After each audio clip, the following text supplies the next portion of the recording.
Why did the Viking era end? After several centuries as Viking raiders, starting in the late 8th century, the Vikings stopped raiding.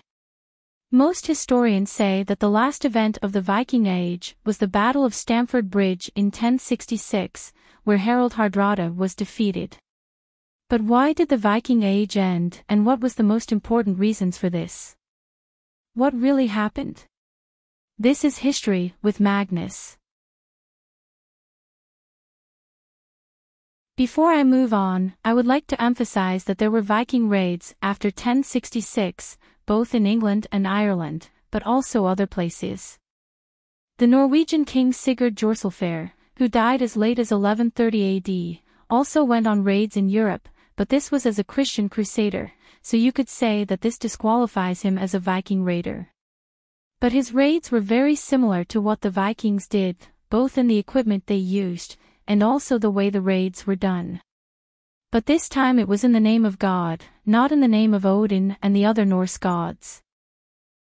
But, let's use the official date, 1066 as our base. And what is also important to remember is that there is of course, not just one single reason for this. There are several reasons, some had a big impact and some had a lesser impact. I'm not going to mention every single one of these, but focus on what historians think are the most important reasons. One of the reasons the Vikings were so successful was of course their ship technology. The Viking long ships were the apex of ship technology when the Viking era started.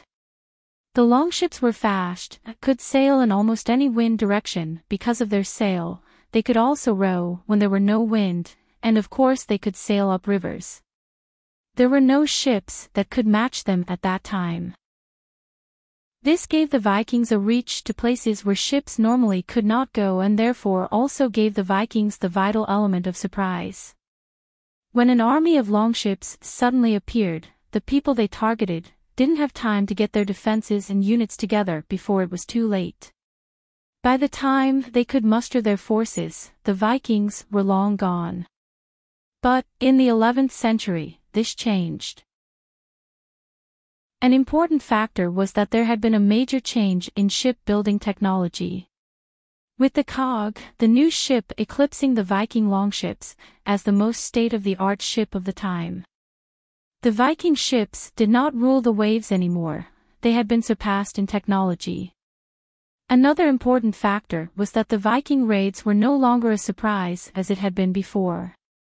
Many European places, which had been raided before, now were much better prepared for the marauding Vikings and put up a much stiffer fight than before.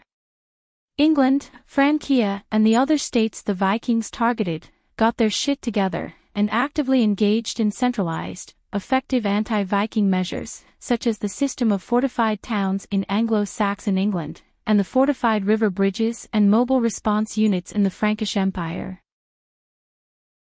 The Franks even gave the land most vulnerable to Viking raids, Normandy, to a Viking, Rollo the Walker.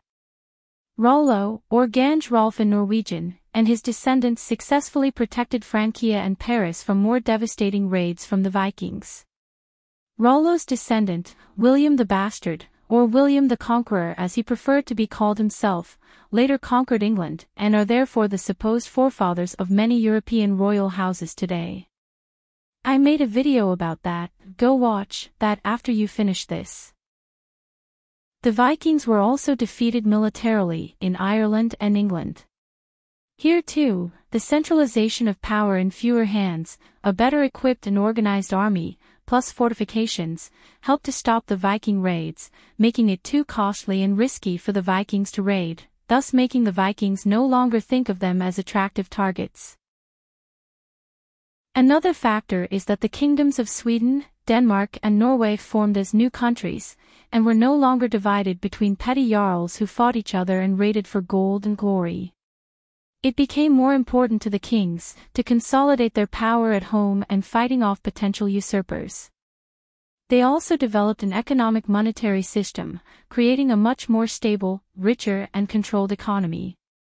This in turn made it less attractive for the king to leave his power base for a long time, risking that his power would dwindle or even worse, be usurped while he was away. But one of the most important reasons was the introduction of Christianity. Not to say that Christianity has been a peaceful religion throughout history, but there were no more glory in raiding and pillaging, which was very important in Viking society and in Norse mythology. This was how you showed you were a real Viking, raiding, plundering, conquering, raping and capturing slaves. Because who doesn't love that? But this was now out of fashion.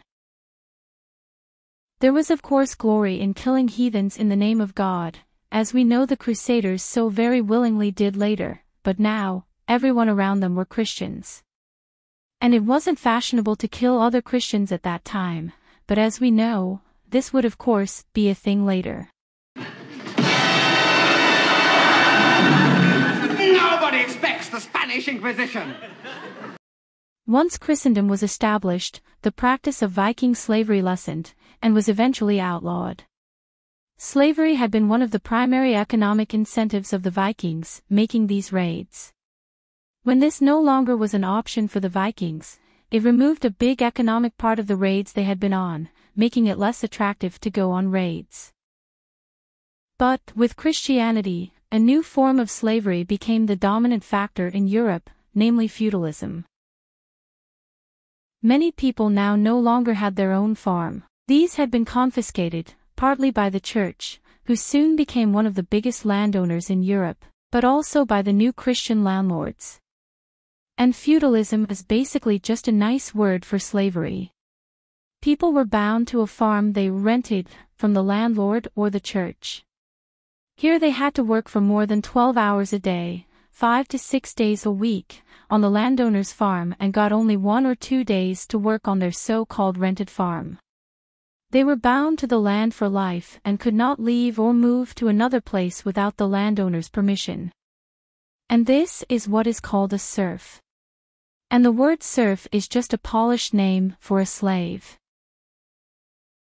This centralized military power into a nation-state that also allowed Scandinavia to be part of the wider Christian community. The raids did thus not come from an unknown foreign land, but from known people with whom you could negotiate, have treaties, and otherwise deal with in a more civilized manner. Thus cancelling out their ability to stage unilateral raids without the possibility for retaliation.